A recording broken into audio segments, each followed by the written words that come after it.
U.S. President Joe Biden is proposing a new global minimum tax rate for American multinational companies in a move that could potentially impact the attractiveness of Ireland as a location for foreign direct investment from U.S. firms. This came out in the RTE report newsletter. And under the proposals unveiled today as part of a new $2 trillion infrastructure plan, the White House said that the president's tax reforms would increase the minimum tax on U.S. corporations overseas earnings to 21%. The tax would also be calculated on a country-by-country basis. So what he's going to try to do is make it where it's going to hit the tax havens. And now these are tax savings that multinationals are using, not people who have relinquished their U.S. citizenship. So I'll make sure you understand that. But what they're doing is they're trying to make it where these big corporations that were escaping taxes before, now they're trying to catch up with them on this. But the move by the U.S. administration could make Ireland's low 12.5% corporate tax rate less attractive to American companies looking to invest overseas, as they may have to pay for additional tax on their profits to the U.S. government. Instead, Ireland would have to sell itself harder as a FDI destination based on attributes such as skilled care, or actually skilled workforce, proximity to the UK and mainland Europe, and also English-speaking workforce. The measure is one of a number of tax changes being proposed by the White House in order to pay for the new infrastructure plan. It also aims to eliminate the rule that allows U.S. firms to pay no tax on the first 10% of their return when they locate investments to foreign countries. By creating incentives by investment in the United States, he stated that we can reward companies that help to grow the U.S. economy and create a more level playing field between domestic companies and multinationals. And the White House said this in a briefing comment.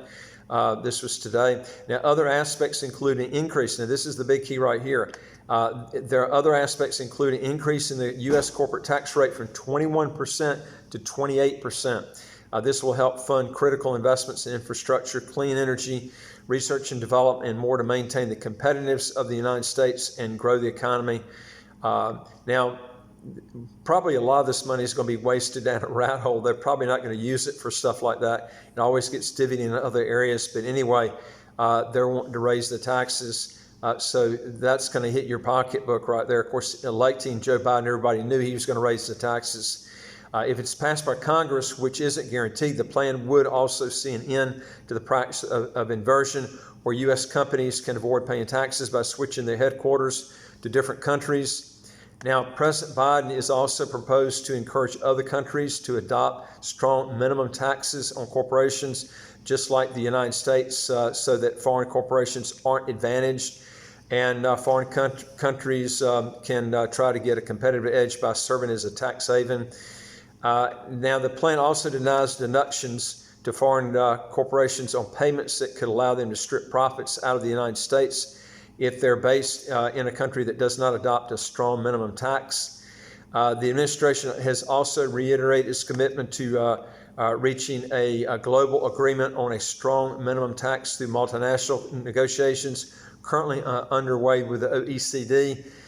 So they're actually putting pressure on a lot of countries overseas to try to stay competitive. Instead of trying to lower their taxes themselves, they want everybody else to raise their taxes in these tax havens. That's not going to happen, folks. You might have a few countries that will give in, but you're always going to have somebody that will say, hey, we'll roll out the red carpet out to you. And so you're always going to have that. But the U.S. is getting desperate for tax dollars. This is the problem.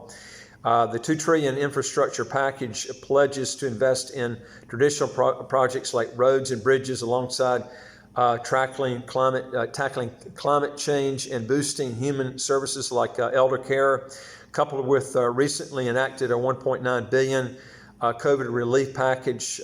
Mr. Biden's infrastructure initiative would give the U.S. federal government a bigger role in the economy than it has had in generations, accounting for 20% or more of annual output. This is no more than just a reason to try to raise taxes. They're not going to do much with the money. All they're going to do is waste it down a rat hole like they've done in the past. Anyway, if you're wanting to learn more on how this is the key right here, folks. If you got a problem with taxes, just get your butt out of whatever country you're in. That's the only way to do it. Trying to deviate it in other areas like these multinational companies have done, it's just not going to work. The government, as long as you're a U.S. company or a U.S. individual, you're going to pay taxes on your worldwide income, and they'll try to tax you even if you leave the country, if you're still a citizen, because the U.S. taxes based on citizenship and residency. The way to get around this is you need to get outside the U.S., relinquish, and get your assets totally out of the U.S. and all U.S. territories. Anyway, if you want to learn more how to legally get your income taxes to zero, how to get a second passport, as quick as 3 months, do 3 things. Hit the subscribe button to the right of your screen here, and you get new videos automatically as they come out. And number 2 is I'd like to hear from you. If you got a question or comment, just put it below. And number 3 is go to our website, www.citizenshipquickly.com. Hit that top bar that says apply with us, fill out those questions. Hit the bottom bar that says send it to us. We'll get back with you and see what we can do to help solve whatever problem you got. Folks, if you're not making at least $1 million, have at least a net worth of $1 million US, or making at least $150,000 a year, we typically just don't work with you unless you're in that range, because it's just, I don't see it really benefits a lot of people unless you're really making that kind of money. And the sooner you do something, the better, because, you want to try to get all this stuff done while you're young and your income and your net worth is not that high, because once you got this real high net worth, it's more costly to get out and relinquish. Anyway, just touch with us and we'll see what we can do to help you, and I'll look forward to talking to you on the next video. Take care.